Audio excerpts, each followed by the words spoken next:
হযরতে আবু হুরায়রা রাদিয়াল্লাহু তাআলা আনহু আল্লাহর রাসূল সাল্লাল্লাহু আলাইহি ওয়াসাল্লাম জলিলুল কদর সাহাবীর মধ্যে একজন সাহাবী ছিলেন হযরতে আবু হুরায়রা রাদিয়াল্লাহু তাআলা আনহু। উনার ধৈর্য ধারণ কিভাবে ছিল? হযরতে আবু হুরায়রা রাদিয়াল্লাহু তাআলা আনহু পেটের ক্ষুধার কারণে অনেক ক্ষুধার অবস্থায় একদিন এমন এক রাস্তার মধ্যে পড়ে গেলেন, যেই রাস্তার পাশে দিয়ে মানুষ যাতায়াত করে।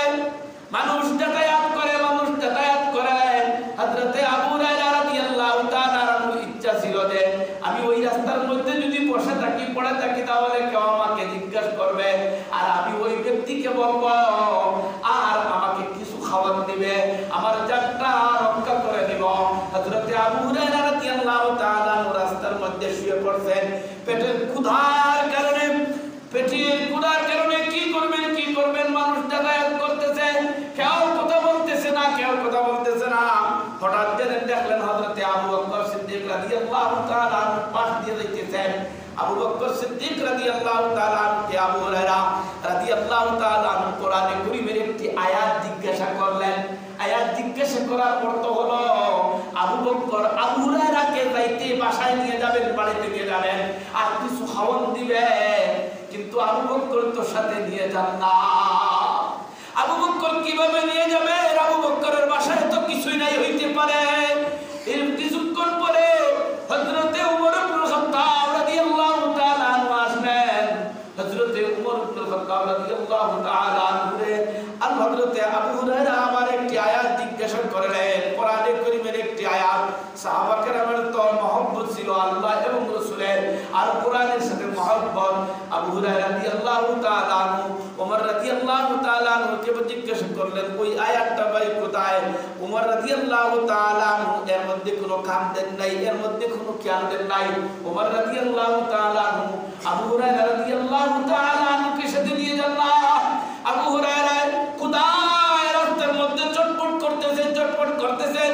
কিছুক্ষণ পরে প্যারা নবী মুহাম্মদুর রাসূলুল্লাহ সাল্লাল্লাহু আলাইহি ওয়াসাল্লাম চলে আসার পরে হযরতে রাসূল করিম সাল্লাল্লাহু আলাইহি ওয়াসাল্লামের সাহাবী আবু হুরায়রা রাদিয়াল্লাহু তাআলা দেখে আল্লাহর রাসূল সাল্লাল্লাহু আলাইহি ওয়াসাল্লাম মুস্কি হাসি দিলেন। সুবহানাল্লাহ, মুস্কি হাসি দিলেন। হযরতে রাসূল করিম সাল্লাল্লাহু আলাইহি ওয়াসাল্লাম আবু হুরায়রা রাদিয়াল্লাহু তাআলা আনহু বললেন, আবু হুরায়রা আমার সাথে চলো, আমার বাসায় চলো। প্যারা নবী মুহাম্মদুর রাসূলুল্লাহ সাল্লাল্লাহু আলাইহি ওয়াসাল্লাম যখন বলেছেন, আবু হুরায়রা রাদিয়াল্লাহু তাআলা আনহু শরীরের মধ্যে এমনি অটোমেটিক ভাবে শক্তি চলে আসে। আবু হুরায়রা রাদিয়াল্লাহু তাআলা আনহু আল্লাহর রাসূল সাল্লাল্লাহু আলাইহি ওয়াসাল্লামের পিছে দিয়ে হাঁটিয়ে যাইতেছেন।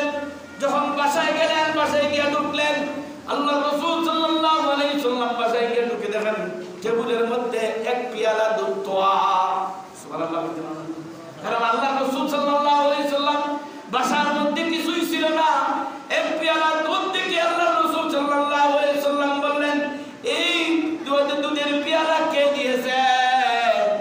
ঘরের মানুষ উত্তর দিল, এই পেয়ালাটা অমুক ব্যক্তি আপনাকে হাদিয়া দান করেছে। সুবহানাল্লাহ। জনাবে রাসূল মাকবুল সাল্লাল্লাহু আলাইহি ওয়াসাল্লাম আবু হুরায়রা রাদিয়াল্লাহু তাআলা আনহুকে বললেন, ও আবু হুরায়রা, আপনি যান আসহাবে সুফার মধ্যে যত সাহাবী আছে সবাইকে দাওয়াত দিয়ে চলে আসে। সুবহানাল্লাহ। হইছেন না?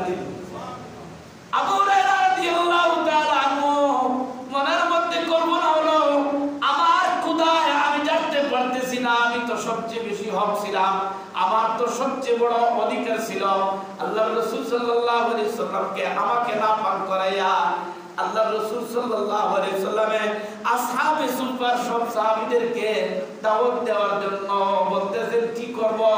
আল্লাহ এবং রাসূলের কথা তো মানতে হয়, আমি যাইতে হবে। হযরতে আবু হুরায়রা রাদিয়াল্লাহু তাআলা আনহু যখন রাসূল করিম সাল্লাল্লাহু আলাইহি ওয়াসাল্লামের কথা অনুযায়ী, আল্লাহ রাসূল সাল্লাল্লাহু আলাইহি ওয়াসাল্লামের কথা অনুযায়ী আসহাবে সুফার সমস্ত সাহাবীদেরকে দাওয়াত দিয়ে আনলেন। সমস্ত সাহাবী আল্লাহ রাসূল সাল্লাল্লাহু আলাইহি ওয়াসাল্লামের অনুমতি নিয়ে বাসার মধ্যে ঢুকলেন। আল্লাহ রাসূল সাল্লাল্লাহু আলাইহি ওয়াসাল্লামের কামরার মধ্যে ঢুকলেন। আল্লাহ রাসূল সাল্লাল্লাহু আলাইহি ওয়াসাল্লাম বললেন, ও আবু হুরায়রা, এই নাও দুধের পেয়ালা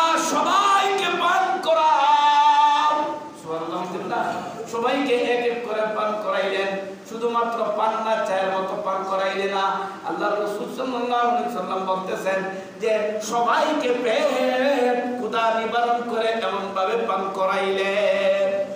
সবার পান করা শেষ, এবার বলা হলো আবু হুরায়রা আর প্যারা নবী মুহাম্মদুর রাসূলুল্লাহ সাল্লাল্লাহু আলাইহি ওয়াসাল্লামের।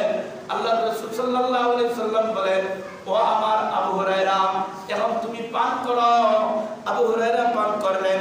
আল্লাহর রাসূল সাল্লাল্লাহু আলাইহি ওয়াসাল্লাম বলেন, ও আবু হুরায়রা, আবার তুমি পান করো। আল্লাহর রাসূল সাল্লাল্লাহু আলাইহি ওয়াসাল্লামের কথা অনুযায়ী আবু হুরায়রা আবার পেট ভরে পান করলেন। আবার প্যারা নবী মুহাম্মদুর রাসূলুল্লাহ সাল্লাল্লাহু আলাইহি ওয়াসাল্লাম বললেন, ও আবু হুরায়রা, আবার পান করো। আল্লাহ আবু হুরায়রা রাদিয়াল্লাহু তাআলা বললেন, খোদার কসম ইয়া রাসূলুল্লাহ, ইয়া হাবিবাল্লাহ, আমার পেটের মধ্যে বিন্দু পরিমাণ ক্ষুধা বাকি রয় না, আমার পেট ভরে গেছে। এরপরে রাসূল করিম সাল্লাল্লাহু আলাইহি ওয়াসাল্লাম নিজে পান করলেন। কিতাবের মধ্যে লেখা আছে, মুহাদ্দিসিনে কেরাম বলেন, আসহাবে সুফফা প্রায় 80 থেকে 90 জন পর্যন্ত ছিল। 80 থেকে 90 পর্যন্ত ছিল। এক পেয়ালা দুধের মাধ্যমে আল্লাহর রাসূল সাল্লাল্লাহু আলাইহি ওয়াসাল্লামের বরকতে এই সবাইকে পান করাইলেন। দেখেন, এটা বুখারী শরীফের মধ্যেও আছে, তিরমিজি শরীফের মধ্যে আছে।